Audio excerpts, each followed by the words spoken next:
No more time to be wasted, no more matches to be played except this one, so let's see it. Julio versus Esteban Rey, Spain or Italy, who's going to make it? Ritual Beast or Tenpai Dragons? And you can hear the support from the crowd. They want to crown a new champion, but who is it going to be? That's a very good start here. Yeah. Ritual Beast Elder and Ritual Beast Canos. So OG! The best two-card combo that we can perform. All right, well, we did talk a little bit about the odd sort of choice that was in the previous game where we decided to go second, right? Yeah. Decided to go first, but in this case, Julio actually choosing to go first. But there's a very different factor to take into consideration here. Why did we go first? May as well see very, very soon, and Esteban may as well also know. I would have think it would have been more interesting actually if Esteban would have won the diary roll, because maybe he would have even decided to go first, honestly. I think 100% that he would go first. You can't afford to let Ritual Beast start against you. He's playing the Breaker variant of the Tenpai deck, which has served him so well, but nobody else was summoning the Arc Nemesis Protoss. I mean, that's exactly what I was trying to suggest there. Yeah, so even though Tenpai, Break Your Field, and OTK with those amazing, crazy high-level monsters like the Transcendent Dragon, the Trident Dragon, can't really summon fire monsters if you're locked on the Protoss, can you? Not really that Transcendent anymore then. Yeah. All right, well, here is a Ritual Beast Inheritance here, so we have basically access to our entire deck here, and Julio is free to pop off and combo with that Ritual Beast ulti, Canahawk, multiple searches per turn here, and able to fish out a Wen, it looks like. I'm going to discard the Rampengu off of the Inheritance. And that's 4 unique names here as well. Don't forget, we do have the ability, of course, to make the Nochi Drago to make our Ritual Beast monsters untargetable. That is indeed correct. So the newest set, of course, being Infinite Forbidden, and everyone thought that would influence the outcome of this tournament by Fiendsmith Snake Eye being the most dominant deck. Right, but maybe it was Battle of Legends Terminal Revenge instead who brought us some new Ritual Beast cards, which was the real influence there. See, there was a small little misplay by Julio there. He forgot to use Canahawk to banish from the deck, committed to a Link summon by putting his cards into the graveyard, and then of course was forced to then return it there. So we'll see if that search is going to matter, because again, remember, the most important restriction of the Ritual Beast is that they can only be special summoned once per turn, so Canahawk will not be able to get a banish. That is very true. But we are almost halfway there to the absolute centerpiece of this combo. There is one level 4 monster on the field already. You only need a second one to summon the Infernal Flame Banshee, and that Banshee is then going to search out the Arc Nemesis flag.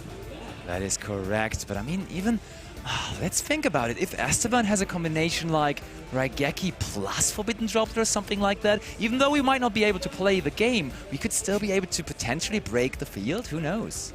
Yeah. I mean, if you're drawing Droplet alongside all of your crazy Destruction Field Breakers, you're in it's kind of your day, right? Yeah. So it really will just come down to this. Julio, of course, putting a lot of faith into Protoss, which is why he chose to go first against Tenpai. Yeah. Here we go, there it is. There's the rank 4 Infernal Banshee, able to search any Pyro monster from the deck. That's going to be the Nemesis Flag. Flag can then return a card to special summon itself from the hand, and then during the main phase, activate its effect to search the Protoss. Now, we did see that Esteban was extremely patient in his previous match against Snake Eye, holding that Imperm for the opportune moment. Indeed. Will we see something like that happen here, where we just, you know, let your opponent do their Ritual Beast stuff and then you just Imperm the Protoss, maybe? Is there a chance that Julio again tries to set up an SP Little Knight before activating the Protoss? However, that would mean that he can't really put away the Banshee there, but he has a way to summon it back if he banishes it. But I mean, and also then you just go ahead and use the Infinite Impermanence on the summon of the Protoss, don't you? Because it's not a summon effect, as far as I'm aware. So SP Little Knight only to a certain degree plays around the Infinite Impermanence, potentially in the hand of Esteban. But I mean, he really, in the first place, needs that Infinite Impermanence here to prevent Protoss from coming down. You can see here that every single Ritual Beast Link monster and new combo enabler like Lara all perform an extra normal summon. Yeah. So you know, funnily enough, we did see Purulia being set against Snake Eye in the previous duel, but that is this is one of the few decks that actually is very, very vulnerable to Mulcharmy Purulia. Ritual Beast actually summoning 4+ times in a turn from the hand. That is correct, and we also now, of course, see the Ritual Beast ulti Rairatari, the Link 4 monster that was recently introduced to the deck. And that is another potential interruption on the opponent's turn. Not even sure, though, whether we are going to need that, to be fair. So, just double-checking, does Rairatari require you to banish your own Ritual Beast cards, specifically? Because it does basically act like a Little Knight themed for the deck, yeah. It does. So, unfortunately, if we do have any way to... we just don't have any way to protect Protoss realistically, so it really is just going to come down to whether or not Esteban has had that Imperm in hand and has been patiently waiting. But I mean, Basti was right about the situation. You can just activate Imperm on Summon because this is the good old Rescue Ace Turbulence situation. Yeah, sometimes you can just get rid of it that way and that easily. Nemesis Flag is now being summoned. It's of course also a fire monster, which is going to be the reason why you could call fire when you're summoning out Protoss. I don't see anything like a trap card in Esteban's hand here. I'm pretty sure I saw 5 spells actually, but here's the flag searching out. Did we hard draw it? The make or break moment maybe of this game number 1. Julio decides to summon out the Protoss by banishing the Infernal Banshee that will summon itself back to the field. So that could be the fire monster we could destroy as well. We also already have both the flag, of them. yeah, so we are going to use the effect on fire, and it is resolving. No fire monsters for the entire turn of Esteban, meaning no 10 by Dragon monsters at all. You can normal summon, however. Okay, okay. There is a normal summon, yeah, and of course you would need to deal with the 10 pi body before you enter the battle phase if you're Julio, so I'm sure he'll of course be very cognizant of that here as we perform our contact fusion with the Ritual Beast ulti Canahawk, and it looks like that is a set pass with a resolution of our Protoss for fire. So despite that little misstep earlier in the turn here with the Canahawk not being able to activate since we committed to the Link summon, still ending on more than enough here arguably to potentially close this one out here. Does Esteban have an answer? Okay, we got the Raigeki, but note that, of course, the Arch Nemesis Protoss cannot be destroyed by card effects, so that one, and that is the major problem at the moment, would stay. Yeah, but that is a good way of clearing the rest of the field because you cannot summon more fire monster in this deck, at least not in any way that I know of. So that is going to be a one-time experience for There is the secret effect of Lara. Protecting Ritual Beast from destruction by banishing itself from the graveyard, and then following up with the banish effect of Lara that then allows you to special summon a Ritual Beast monster from your deck, getting Petalfin, just getting more names into circulation here. And without a doubt, after this cut here, I would not be shocked if Esteban doesn't just activate a second copy at this point. He's so used to it. Yeah, he did it in the semifinals, so he may as well do it again. What is it this time? It is a Lightning Storm. Storm. That is potentially rather going after the spell and trap zone, to be honest. Okay. Yep, okay. I mean, Esteban... Oh, a Raigeki right after. That's what I was talking about. Right, even though we might not be able to summon out monsters, we can still just eliminate all the monsters on the opponent's side of the field as well. Wait, is Lara not once per turn? Yeah. It should be, right? Julio is protection effect. It's getting a translation for someone. Also, I think another option is to... There is another option that I'll mention here. So we could just tag out if we can't protect here with the Ulti Canahawk. Ulti Canahawk can then float into Spiritual Beast Winda, and then Spiritual Beast Winda can summon a Ritual Beast from your main deck or extra deck, and ignoring the summoning conditions. So we could potentially, after the third destruction card has come down here, we can then summon out Ulti Gaia Paleo. So is he going to be able to use the effect one more time? Wait, this is not hard once per turn, right? It's not really. Really? No. Lara can protect again? I mean, it's not really an effect, right? Because Lara only says that you can only use both effects once per turn. If a Ritual Beast card you control would be destroyed by battle or card... Okay, so Julio is probably going to be finding out soon, or letting Esteban know how this interaction works. He double-checked with the judges, got confirmation, and look at that. Oh. No, Balings would also not only work once per turn, it has the... Same wording? Does it have? Okay, then fair enough. Then probably you cannot do that. Julio just wants to get that confirmed. I mean, not every day you get Lightning Stormed and then Raigeki'd after, right? Yeah. You just want to be sure. Yeah, so we are just having a bit of a conversation with the judges. Perhaps we can go to us here at the desk for just a moment. All right, so basically the situation here is that Esteban is going second versus a Resolve Protoss for Fire with a full field of Ritual Beast monsters, and it actually looks like we're just about to. We have resolved it. Let's go back to the table here. All right, that was surprisingly quick. All right, so you do not get to use it again, but we will be tagging out the Ulti Canahawk here, and there we go on the new chain. We lose the Raritari, and then we can trigger the Winda. Winda's going to special summon out probably Gaia Pelio from the extra deck just because it's really large. You do not get the negate effect, however, because it wasn't summoned correctly. So Julio looking at all the options now, grabbing his extra deck. Is it going to be the Ulti Gaia Pelio? I mean, Julio also has so many resources, and with that, I mean, he has a Lara and another Ritual Beast monster in the graveyard that he can just banish next turn. And there we are already seeing the Ulti Nochi Drago, which I was hinting at, that could be a nice follow-up for the next turn. That is true. So Esteban, does he have another one? Dark Hole next? I mean, he's still with his main deck, so all of these cards certainly are in there. And that Dark Hole, would that finally make sure that there is no more monsters besides the Protoss? Okay, Pot of Prosperity, let's just find the Dark Hole through that, huh? Yeah, there's the Nochi Drago that was summoned off of the window here, I suppose, is a better type of follow-up since the Gaia Pelio. Essentially, you're summoning a 3200 vanilla since it doesn't gain the effect here. So instead, the Nochi Drago will be able to just sit on the field and act as some follow-up because it will be able to bring back the banished Canahawk as follow-up potentially. All right, what do we have here? We have Droplet. That could potentially deal with Protoss in the long term. But of course, it is lingering and not going to be negated yet, and he does actually take the Droplet. Wouldn't it have been smart to activate the Pot of Prosperity in the beginning so we can Droplet the Protoss first and before it doesn't get destroyed by everything else? I do like that play, yeah. Yeah, so if we had Prosperity, as you said, you just search for the Protoss, activate Raigeki. That is a pass with one set card, and Julio now has the world open to him with two monsters on the field. Of course, can't call Fire at the moment. See if he can find a way to do that later on in the turn, but he also only needs to deal 8,000 damage. Indeed correct. Ulti, Command Falcons, and the Protoss together on the field, but still, of course, a bunch of cards in the graveyard which could be converted to more monsters later on.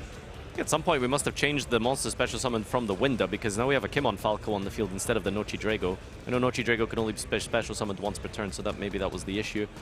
But yeah, we contact fusing from the graveyard here in the same way that Phantom of Yubel works, except we banish instead of returning, and that means that we can trigger the Lara. Lara then activates to special summon out of the deck here any Ritual Beast monster. I mean, we just used Nochi Drago effect on the opponent's turn to bring back the Kimon Falcons, I'm pretty sure. Oh, we just brought it again as the fusion contact summon that we were using there usually for it. And that's a lot of attack points already waiting there, and it's getting more. The next question is now just, how do we deal with a possible Sangan Kaimin special summoning out a Fadra that can't be destroyed by battle? Let's hopefully just get a fire monster onto the field beforehand, and then we can use the Protoss. But is there any way into a fire monster? Is this maybe just a Nightmare Phoenix potentially? I mean, yeah, we probably want to try and do something, but the thing is you can't really do anything about the set Droplet, right? Like, you just... I would say, like, maybe it was correct to just start your turn with, but I guess you don't have a fire at that point, so... Yeah, it's not worth I'm also doing anything but fire. I think you just, like, put up enough damage and then force the Droplet to be used for the attack manipulation rather than the effect negation, and then, you know, that would mean that they would probably have to deplete their whole hand just to stop that, just because of the sheer amount of damage you're putting up on the field here.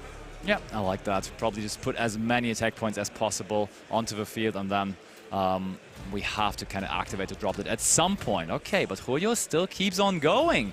He just wants to Link summon an IP Masquerade, and I think I saw a Nightmare Unicorn in his extra deck as well. And I mean, his extra deck is including that as I have his list here too, so maybe just go Nightmare Unicorn and then potentially Access Code Talker after, and that's a lot of damage provided for that as well. Yeah, absolutely. Here we go. We're going to banish the Winda from the Kimon Falco. That's going to allow us to normal summon a monster. Oh, normal summon Lara, OG Lara here, and then Lara can bring back a Spiritual Beast from the graveyard. Oh, you can bring back Raritari. That's really huge. Strong. And yeah, in terms of big numbers, this is a lot here. Yep. Protoss can also be switched into attack position, but you can also use the Oh, I think we are probably going after that Nightmare Unicorn. Feels like a pretty safe plan, honestly, because yeah, he can use the droplet on monsters on the field, but afterwards, that access code Talker with 5,300 potential attack points might be coming down. Yeah, this is not going to be enough, is it? Because if we have to use droplet here, we can use it to half a bunch of monsters, but then we just climb up into access code. Access code will then be 5,300, and then you just need 27 more. Despite the droplet, I think we should be able to have 27 on here. Okay. I think he just discarded the Pot of Prosperity. And now Julio is responding to that. Okay, yeah, we didn't discard a monster, so we can actually respond with monster effects. We're going to tag out, bring out a Paleo and Winda, and then activate the Paleo on the new chain, gain attack points for our Ritual Beast. This is absolutely more than enough to attack for game here.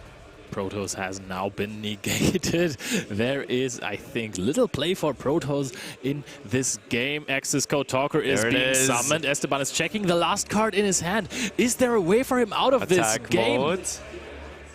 Yeah, this monster was just Protoss can come into the attack position. There should be enough here.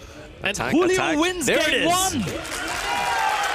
Wow. And the crowd is celebrating it. Of course, the Spanish community, a very strong one, and they want a Spanish European champion, and he is on his way to do that right now. Look at that, the people celebrating Julio for winning game number 1 there already. Julio is so friendly with basically everyone. He has so many supporters. His girlfriend is here. She's also really supporting him, and everyone. I mean, have you told in this little segment that you did with that, have you told the crazy story of Julio's semi-final? Because actually his opponent full comboed him with U-Bow, and then Julio just decided, hey, I'm going to go Book of Eclipse and then evenly match to basically break the entire field, then started to combo himself. His opponent activated Spooky Dogwoods with like 16 minutes on the clock and went up to 32,500 life points, to which Julio just said, I'm going to summon Protoss, call Dark, and attack for like 10k damage 3 turns in a row. Challenge accepted. I mean, listen, we talked about it before. Dogwood is sometimes a card that you just ignore, right? Just do your combo, and maybe it takes a couple of battle phase. But yeah, coming back to this game here, I mean, it really must be said just how powerful Protoss was, returning from the Forbidden Limited list after being hit initially due to Sword Soul of all decks. Well, I mean, Sword Soul or not, I guess this is the new version of Normal Summon Moyi, right? Normal Summon Elder, I guess, is the new fad. I mean, yeah, Protoss kind of having a tendency to qualify for the World Championship, right? Because I think a couple of years ago in the US, also Sword Soul with Hansel Aguero made it with that Protoss in the main deck as well. So it's quite interesting to see that whenever this card is seeing some popularity again, 1 or 2 people make it into the top 4 with that same card. I think the card was a little bit ignored after it was released from the Forbidden and Limited list, and now we have seen that this card was there for a reason. It is incredibly powerful. Yeah, I mean, it's an incredible, like, powerful utility, right? Any 2 level 4 monsters, regardless of what deck you're playing, can combine themselves to make Inferno Banshee, a very recent card as well, to then search the Nemesis monsters, and then the flag can get you the Protoss. Hey, maybe in the future we'll see a corridor search instead of the flag, right? Because Thunder Dragon Colossus is also legal. So Inferno Banshee opening up a lot of different avenues for these players to come up with different strategies. And well, Ritual Beast is doing what it can do at best, which is not relying on steeds because they just keep getting blown away. But speaking of strategies, though, are we going first? That's the big question here. As the Tenpai player, do we need to make that call? Do we need to make that sacrifice of starting with our going second strategy? What do you think? Yes. Yes or no? There's a yes? I think you go second. All right. But Esteban will have to know because he will decide. Game number 2 coming your way now.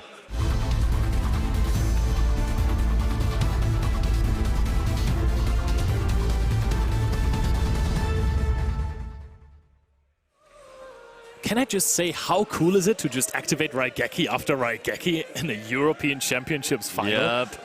Yeah, well, I love it as well.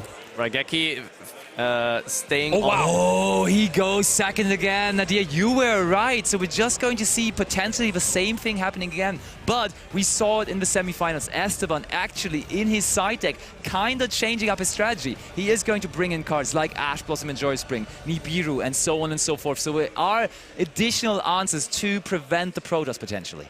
Yeah, it's a big risk to go second, but I think that the Tenpai deck is just so formidable going second. I don't think it does enough going first against Ritual Beast, so I feel like Esteban definitely made the right call here to go second as we contact fuse our ulti Canahawk here into... Oh, did we summoned the Wen out of the deck here. All right, and then we're gonna return, special summon the Wen and then return the, oh, okay. Ooh, did we... We're just going to special summon out. Yeah, okay, all right. Returning Wen and then special summoning the Lara and the Canahawk. Yes. There we go. That's gonna give us a search here. Maybe for a Lara potentially. Yeah. Most likely going to go for our normal summon combo. Inheritance. Inheritance 4, a different name, is a way to get through this as we activate... Make sure you don't forget Canahawk this time. I mean, it didn't matter in the first game, so we may as well try without it again, right? But it seems like the Ghost Sister and Spooky Dogwood, after influencing the outcome of both semi-finals, is apparently not going to be played here, at least in this second game of this finals game. It's really strong that Inheritance actually discards. It seems like a bad, sort of negative thing to lose, right? Like a card from hand, but getting the card into the graveyard is really powerful because you can then retrieve it later, and it also gives you fodder for your Nochi Drago. We didn't use Canahawk again, by the way. I think that Julio this is his flex now. I think he just wants to win without Canahawk. I think so as well. And now we got to ask ourselves the question, if there is an Ibiru, the primal being in the hand of Esteban, what even is the perfect time to use it against Julio's deck? Because he is running Appaloosa, so there is sometimes the risk that he has enough actions to perform to also go into Appaloosa as well. And then when that comes down, yeah, it's kind of late for the Nibiru ban. Honestly, Basti, I think that this is not going to come down to a big Nibiru or something like that, but if you can impermanence an Arc Nemesis Protoss. I mean, yeah, if you have that, of course, that works as well. But if you can just Nibiru it away, I think that also is kind of handy, isn't it? Good point. Targeting protection for our Ritual Beast here from the Nochi Drago. And now we are combining two monsters here. Targeting protection for the Ritual Beast. Can we call Arc Nemesis Protoss at this point an honorary Ritual Beast? For sure. Okay, all right. I mean, it won't protect it for that special purpose, but it definitely is, with how Julio is using it, an honorable Ritual Beast card for sure. All right, returning the Rampengu to the graveyard here. Winda is then special Oh, we must have banished the Winda from the Canahawk, surely. Well, here we go as we get another search here. And our normal summon has been used, so we could climb up into a Retarai for the Link 4 and then get another normal summon. Oh, yeah. Gonna combine for something. That could technically also be an Appaloosa, as I was anticipating. Do we have enough to also go into that? Nope. No, it is going to be the ulti Rairatari instead. All right, and we did search out Ritual Beast Steeds. Okay, so we do get the extra normal summon here from the Link 4. This allows us to go Elder, and then Elder allows you to again do another normal summon. I think this is normal summon number 5 or something at this point as we get Canahawk onto the field here. I mean, you said earlier that Inheritance discard is not necessarily a drawback. However, if you're able to normal summon 5 times, I think that every monster in your hand can be valuable, right? Absolutely, I would agree. So Julio going further, summoning that ulti Canahawk out again. It's such a beautiful deck to see, right? Because you just do so many things. You cycle through so many monsters, and it almost seems endless. But of course, there is that limitation of only being able to summon all of the main deck monsters as a special summon once per turn. However, they also specially summon each other without ignoring the summoning conditions, right? Yeah. It's just the float effect of Winda that allows you to ignore the summoning condition. So here we go. There's a rank 4 play. There it is, Inferno Banshee. Activating the effect here to search the flag. Did we hold impermanence this entire time, or do we have an answer? Nemesis flag, step by step, getting closer to that Protoss, which is now added to the hand. And Esteban is giving a thumbs up, of course, but the very important moment about to come. We have multiple different attributes available to us here. Going to use a fire, the wind. Oh, we're going to do a Link Summon first, it looks like. Yeah, of course. Yeah, that's going to be the third. Yep. It's the Dark Banshee. Oh, the light, actually, of Nochi Drago? Yeah, and the wind of Kimon Falcos. We're going to keep the Masquerade on the field here. There is the Archfiend Nemesis Protoss. Banshee summoning itself to the field. Here it comes. Here it comes. And Julio is really upset, as you could tell. And that was that moment I was talking about. Just wait until Protoss is there, and then you can eliminate anything that Julio could offer. And also, there's no way for him to retrieve that Protoss. Apparently no way to even extend further at all. This is absolutely crucial. Has Julio never been Nibiru'd before in this entire tournament? This ends the entire turn of Ritual Beasts. Yeah, wow. Well, I think it wasn't the perfect opening. We had the Canahawk as our singular card. So, I mean, for a one-card combo, I think that's somewhat respectable, right? But for sure. Yeah, it's not exactly Snake Eye that just, you know, doesn't care about Nibiru, essentially. I love how cool Esteban played it the entire time. He almost looked careless throughout the turn of Julio. And then, the moment Julio summoned out that Arch Nemesis Protoss, that Nibiru immediately was activated and resolved with great success, as you can still see, and nothing else from Julio. So Esteban now, with an almost empty field, only seeing that big Nibiru token, is that even worth using Raigeki? Cosmic Cyclone for the back row here. It's the Ritual Beast Steed. Again. Yeah, I think, well, we did search that out, so we knew what it was. Not really necessary here. We've got Pace for a normal summon. Oh my. This is, wow. Oh, we got a Sangan Kaiman in the hand as well, by the way. This is just absolutely unbelievable. Yep, Sangan summoning is searched out as well. Now unaffected activated during the main phase here. Ash Blossom comes down. On the Sangan summoning. So, Okay. Julio is taking a bit of a risk there, because you may want to hold that for Sangan Kaiman if it is, and it is there! Esteban Rey equaling the score with that big Nibiru coming down here in game number 2. So it will come down here to a third game that was almost impossible if that Protoss resolves, but it didn't. I'm really happy that we get to see a third game. The question is now, is Julio going to say, hey, I know you're playing a big bunch of hand traps.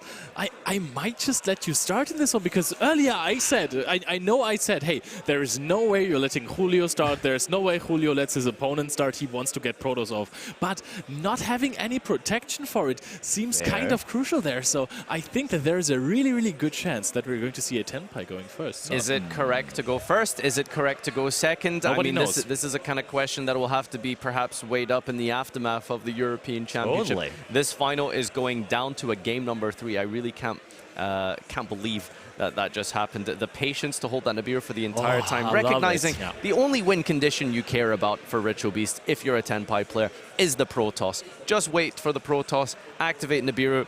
Nothing to stop him. He played it so cool. It was amazing to watch him there. It felt like he was giving up, but he was absolutely already sparking with joy to activate the Nibiru later on. I'm gonna be honest with you guys.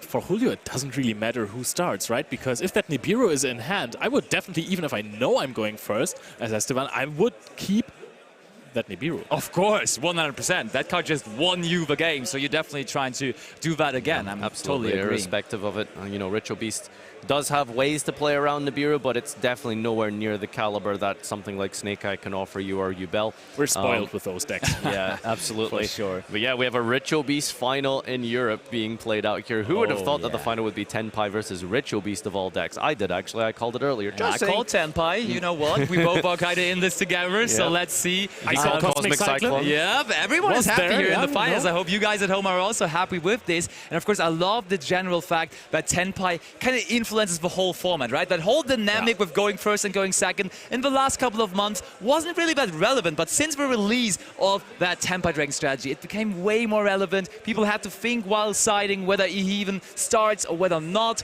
and therefore that's such a new mechanic back into the game, and I love it. Yeah, and I think it's, again, such a peculiar question to ask, because it seems like players themselves haven't gotten the correct answer to that. Exactly. We've seen people multiple times throughout this whole weekend letting Tenpai go first, also starting against Tenpai. The dynamic is completely different based off of what the player feels like their deck is designed and deck built to do. But it looks like they are just about ready to begin. Ladies and gentlemen, Berlin, Germany European Championship 2024 comes down to this last and final game. It's time to duel!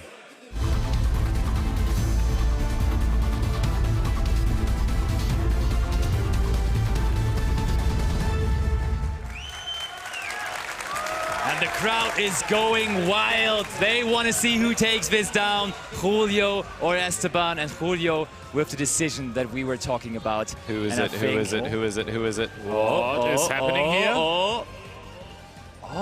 We are seeing Julio starting, but there is Mulcharmy for Julio. And that one is completely crazy against the deck of Julio. And Julio is not happy about this. He has to think now for a rather long time. He's leaning back and is even contemplating whether he wants to activate his Dimensional Fissure or not. And now he's going to activate the Lara. Here we go. Lara is going to perform a normal summon, and it's only Rampengu. Okay, well, that might just potentially be only one draw if we want to keep it nice and simple, but I am really terrified of passing on a mediocre field against Tenpai, honestly, because now the Rampengu can send a Psychic from the deck to the graveyard. We're going to go double Lara, Nochi Drago, summon him also from the deck, make a rank 4. Try and Protoss like that, potentially. That is still 2 draws off the Mulcharmy. And again, as we've mentioned, Mulcharmy Purulia, kind of a slept-on card initially. I think the hype wasn't as present as you would think. That's a spooky Dogwood, by the way. Early spooky Dogwood. We are 17 minutes before timeout. But yeah, Purulia has proven itself to be an absolute MVP hand trap this entire weekend. Absolute minimum, worst case scenario. It's a 1-for-1 draw for your opponent's normal summon. Why wouldn't you play it in your side deck for going second at least, right? And sometimes you'll just catch a Ritual Beast player out like this. The deck normal summons as its normal summon. We normal summon with Lara. We normal summon with Elder. We normal summon with Kimon Falco. And we normal summon with Retorare. And we summon from the hand with Protoss. That is 6 potential draws for Ritual Beast. Dare I say, it's almost max E for the deck. That is about as good as it gets from Purulia. That is true, but I think Julio has no choice. He has his win plan lined up. It is going to be involving Arch Nemesis Protoss, and I mean, Esteban can kind of have as many cards in hand as he likes, if that just means that he still isn't allowed to summon any fire monsters, huh? He's doing exactly what you said, by the way. Just ignore the Dogwood. Exactly. He kind of has to do that. There's no chance. I mean, those Lara also do not really have too much attack, right? Those 200 life points surely aren't going to come back to bite you. But I think that, yes, you can give your opponent multiple draws if you manage to Protoss lock them out of fire. But, I mean, we have seen Nibiru earlier. We know that there is impermanence in the deck. Are we going to see a Protoss resolve if you give your opponent 6 draws? Do we have Crossout Designator or anything? I don't think we're running that, actually. Wow, nothing for going first, really, I suppose, from Julio's hand. I mean, we kind of had a sneaky peek at a Dimensional Fissure that he has in his hand, which, by the way, begs the question. I'm curious why he didn't activate the Dimensional Fissure before beginning his combo here. The Purulia was using the draw phase. You could just chain the Dogwood, but I'm a little bit curious to know why, you know, you wouldn't want to further insulate yourself potentially from something like Valor. Of course, Esteban isn't really playing that. Maybe Julio doesn't know that. But yeah, Dimensional Fissure is going to be pretty decent against Tenpai. Not exactly game-ending. They do play Shifted themselves, but, you know, it could potentially stop something like a Bident Dragon from fully ending this game. Yeah, and it looks like Esteban is building a house there, drawing card after card after card. I mean, he discarded 2, and still he's back to 5 cards in his hand there. Yeah, absolutely unbelievable power being offered by the Purulia. Dogwood has also resolved, by the way. Keep an eye on those life points. We are creeping up very slowly up to 13,000. 15 minutes left on the clock. Is that going to be important? Will it matter? I guess we'll find out soon, as I think Julio may have potentially drawn the Nemesis flag. I feel like I just saw it there. I mean, the thing is, you're saying it. There are 2 draws from Purulia, and there is Dogwood active, but maybe the time isn't even going to be relevant, and now we're back at 5 cards from Esteban's hand. So that would mean that Purulia and Dogwood together actually did nothing. If we just combo like we used to. And Dimensional Fissure being activated here, so something to consider as we use the effect of Rampengu. That's going to banish instead of sending now. Dimensional Fissure and Dimension Shifter are combo pieces, do not at me, as we send the Cannahawk from the deck to the banishment. I mean, you gotta say that the Dimensional Fissure is kind of hindering the Tenpai Dragon strategy as well. Of course, they are running Dimension Shifter themselves, and they do have tools to act under that, but still, getting that Bident Dragon never ever into your graveyard does hurt a little, at least. it's going to be really hard to OTK through something like a Prosperity as well, and even through a normal field. However, the field breakers of Esteban, they have been so phenomenal so far. You can see that we're activating the ulti Canohawk here, just deciding exactly what to return and what to tag into. Special summoning back the Ramp. Yeah, okay, Rampinga was already... Notice how Esteban caught that immediately. Apparently, that's crazy, he's right? the Retro Beast expert here, apparently, as we have the Canohawk brought back to the field with the Wen here likewise. 2 more cards in hand. I mean, do we want to keep normal summoning? Getting that Retro Beast Steeds? Maybe for once it will do something in this match. We've only seen it destroy or banish the entire time. Maybe Steeds is actually going to have a high impact. In the semifinals, which I could watch because I wasn't casting, it actually had some impact. Yeah, I mean, if you can stick a Retro Beast Steeds and it doesn't get blown away by Lightning Storm, Duster, or anything like that, you know, you can actually, interrupt your opponent. For a second it looked like Esteban would be offering the handshake, but he just wanted to get that Steeds being handed over to him now. Just double check, just have a read, but nowhere near giving up here, as he's on comfortable 17,400 life points, of course. Don't forget the interaction with Steeds and Ritual Beast is really cool because it's a non-targeting destruction. So what you can actually do, you can activate Steeds as Chainlink 1 and then tag out your Ritual Beasts and then create more Ritual Beasts onto the field, up to like 4 sometimes, and then you can, essentially Raigeki back your opponent. We'll see if that actually matters against Tenpai here as we are summoning back the Canohawk again here. We broke through 20,000 life points. Let's go. There it is. Ding, ding, ding. I mean, Julio has also won games with his opponent at 32,500 life points. Let's see if he can actually increase that number here. Also, another cool interaction with Steeds is that Tori actually just needs to banish a Ritual Beast card, so you can chain it to the Steeds and banish the Steeds itself. Indeed, that could be the case here. Yeah, really cool interaction with the Ritual Beast cards from the new support as we bring out... I think this should be the last tag out here. I believe we've gone through every single name here. That's a Winda and a Petal Thin. That's 2 level 4s on the field here. I feel like I did see a flag in the hand, but I don't know. It's still a lot of draws you're giving your opponent. And if you're giving your opponent that many draws when you know that they're on Imperm and Nibiru, I don't see a universe where Protoss resolves. You know what could be an interesting scenario? Just announcing the end of main phase without summoning Protoss, giving Esteban the option to use the Nibiru or not, and then if they decide to use the Nibiru, summon the Protoss after. If you just declare the end of main phase, your opponent is gladly going to take it and win the game immediately. I mean, there's still a bit of interruption, to be fair. Yeah, Dimensional Fissure plus the Steeds and anything we might Look have had at that, in hand okay. Here. Julio just gives him the card over. We're not searching flag as we already have that in our hand, but I think we are going to go for it, of course. You can see like the bait there, right? Just even making the Banshee in the first place, trying to maybe, fool him into using an Impermanent or an Nibiru early, but no, we're going to add a Paleo with that, actually. Here's the flag. Did we hard draw Protoss as well? I did look like it. The case. Oh, that's not ideal.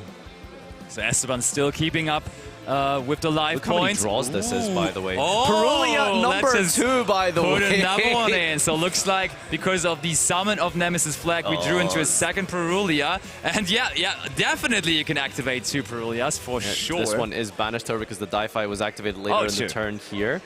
All right, so Pot of Greed, what does it do? Apparently it's a Mulch from Mulch Army Perulia, getting 2 cards off the top of the deck here, off of this Protoss summon, and here it is. The activation and declaration of Protoss.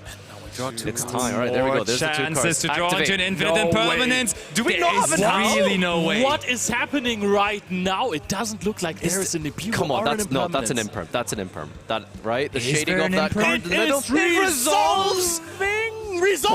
The Protoss will fire results! The Steeds are being set, and the bar is raised for Esteban to play through this field, to actually get into this game, to try and OTK his opponent, or to just survive another turn after that? I can't believe we saw like 4 cards off the top of our deck from Mulch Army Perulia and did not see a single answer to the Protoss. That's unbelievable crazy to imagine even.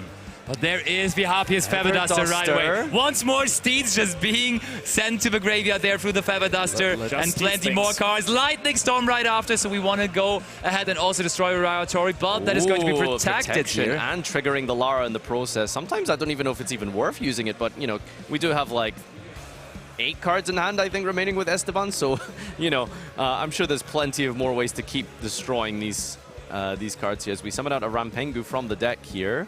Oh, nothing else. All right, looks like we're just going to go into Pedra. Normal summon, of course, as that is still allowed. Searching for Sangan summoning there.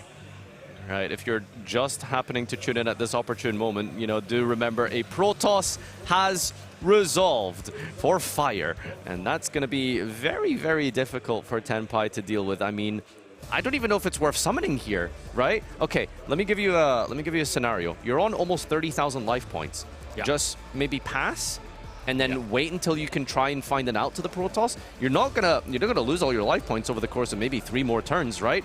Now, despite the fact that they did search the level 4, the Apelio to trigger to then, I mean, I don't know how you're accessing another fire again, to be fair, in Ritual Beast. What is the choice? Like, he did not have the opportunity to summon another monster there, as he already did his normal summon, and special summoning was not really an option for him due to that Protoss, so we just set 3 cards, and it's back over to Julio, who now has to use this time wisely that he still has on the clock. Not even 8 minutes left to deal over 20,000 points of damage. The next question is actually, how are we going to play after this if we're not going to win this turn, which we surely aren't? It's 28k life points. What can we set up for the next turn that can stop a Tenpai deck? I mean, Julio really going into the turbo mode here. Look at how quickly he's going through the motions. It's actually crazy. Esteban just making sure everything is going correctly. But that is really a speed of a mastermind. 7 minutes. I mean, he was playing this deck 9 years ago. He actually got his first major top of Ritual Beast. So if there is an expert out there, it is Julio Valls. Yeah, I mean, it doesn't look like there's that much time left, really. Under 7 minutes, single digit, 28,300 life points to fight through here. This is going to require multiple turns, which is why we're absolutely turboing through this as quickly as possible here as we go into a Nightmare Phoenix, it looks like. Nightmare Unicorn even, so we are going to be able to discard a card and we can go after one of the random cards in the Spam Trap Zone. It looks like we are going after... Ooh, okay, yeah, that does make sense. Ash Blossom for Sangan Gaiman, but still it can be sent away through that Forbidden Drop. Did anything else, though? Ooh, the Protoss will not be able to activate or resolve in this turn, meaning definitely in the upcoming turn for Esteban, he will be able to play the game. And I mean, as we said, there will be another turn because no way in the world Julio is doing 28,000 points of damage here. The Wen was summoned and then brings out the Kimon Falco. Access Code Talker. I mean, we are working on a lot of damage, to be fair. Access Code Talker destroying the Cosmic Cyclone now. Oh, Tamer is going to be normal. Okay. I mean, that is a lot of damage. The attack here. That would be so many OTKs, but is it going to be almost 4 OTK? It's definitely not enough here. We are at 28,300. All of these are connecting. We'll have the life points updated in a moment. I am not smart enough to get that math done that quickly, but here we go. Main phase 2, it looks like. I think this is an Appaloosa too.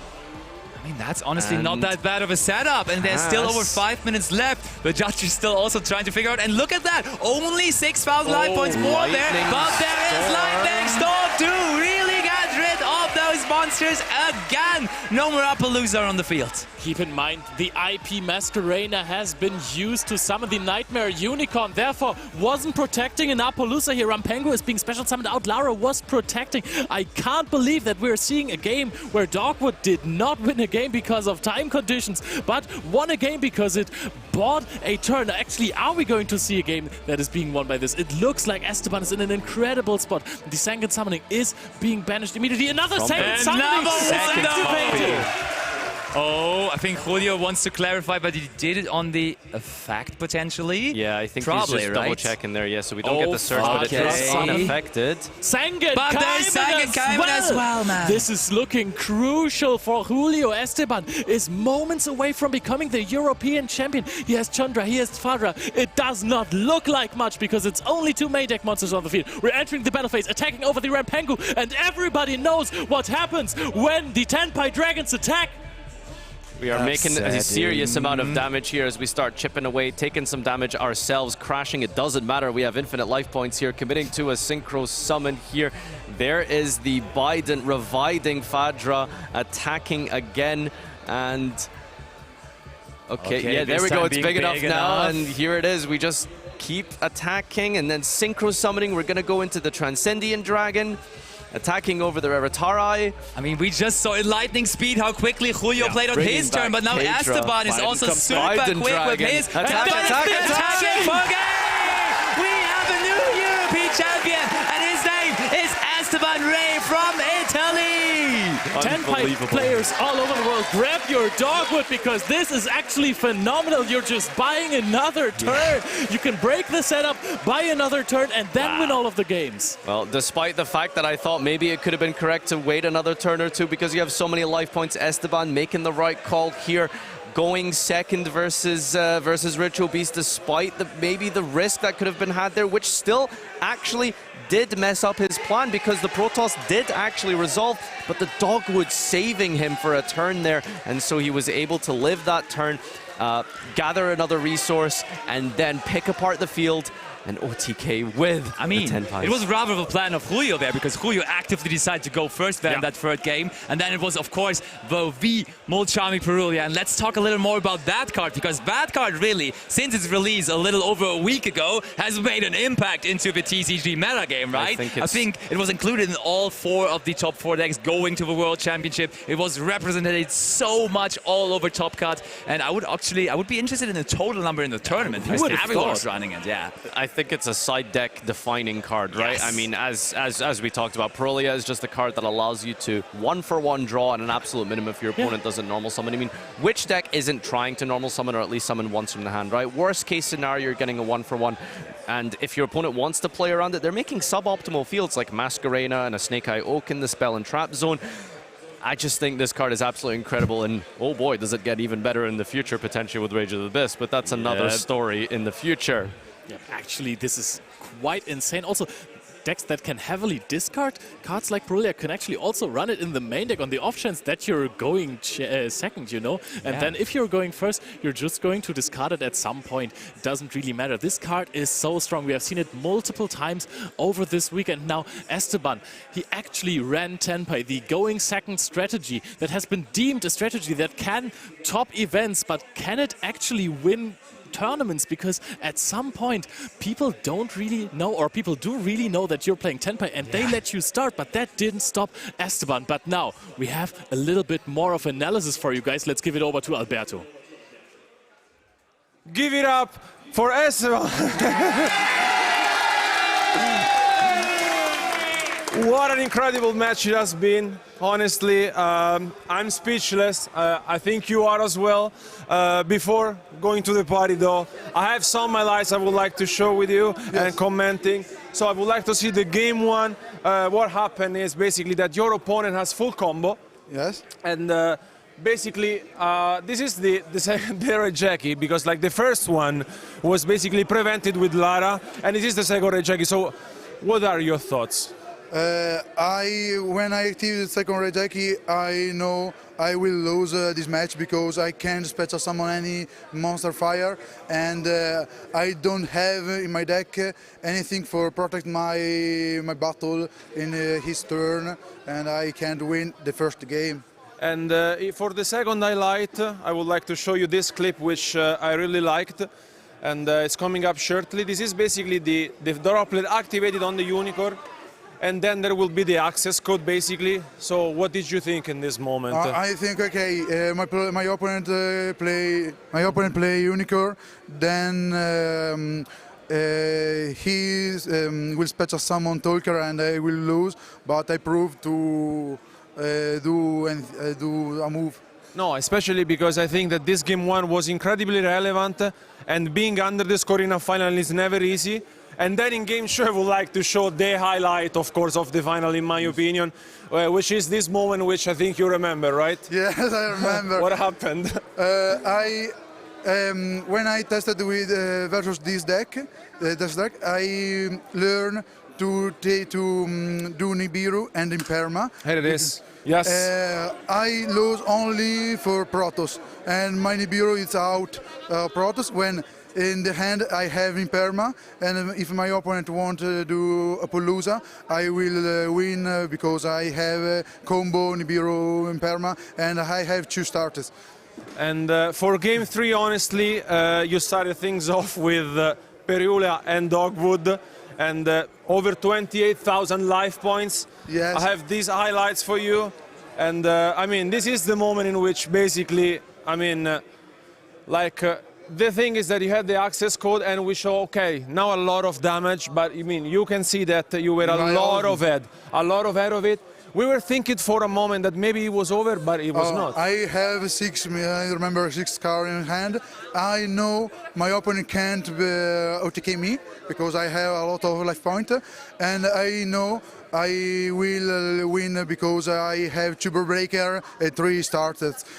I played Sister, no, for my opponents use a lock or first start me because I don't want to OTK and the Sister protect me to OTK. Especially after this lightning storm, we all know what happens. Congratulations, guys. Give it up once again for European champion. Thank you very much. It's been an incredible privilege, guys, but this is not over. Let's jump to the award ceremony. Thank you so much. Thank you, Alberto. That means it's all come down to this. Attention, duelists. You have a brand new European champion, Esteban Rey! Give it up for Esteban! This is so amazing, Esteban. You had a fantastic duel. You were talking to me so many points through this. You were confident. You said you wanted it. Not only are you going to Worlds, you're the European champion. How do you feel? I'm so excited. It's a dream. It's a dream. I don't have any words for this moment. I mean, it must be monumental. Congratulations. Honestly, what an achievement. We have our Konami representative who is going to hand you your trophy. This is your prize for winning the 2024 European champion of the WCQ here at Berlin. It's Esteban Rey! I'm going to welcome on my colleagues so that we can end this here, because unfortunately, sadly, that is the end of our stream here for the European WCQ in Berlin for another year. What a time it's been, though. Congratulations again to Esteban. Thank you so much to my amazing colleagues here on the coverage team. Thank you to our attendees, to our viewers, the partners, the staff, the amazing judges, our technical crew, and thank you so much to all of you. You make this all possible. Thank you for watching, and we will see you at the next YCS in Lille. But guys, give it up one more time for Esteban Rey, your champion! That's going to be it from us. Farewell, good night. See you in Worlds, and see you in Lille.